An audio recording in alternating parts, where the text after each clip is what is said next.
त्रिदलं त्रिगुणाकारं त्रिनेत्रं च त्रियायुधं त्रिजन्म पापसंहारम् एकबिल्वं शिवार्पणम् त्रिशाखैः बिल्वपत्रैश्च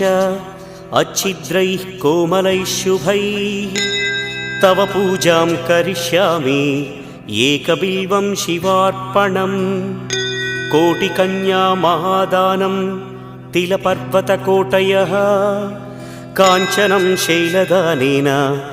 एकबिल्वं शिवार्पणम् काशीक्षेत्रनिवासं च कालभैरवदर्शनं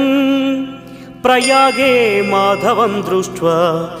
एकबिल्वं शिवार्पणम् इन्दुवारे व्रतं स्थित्वा निराहारो महेश्वर नक्तं हौष्यामि देवेश एकबिल्वं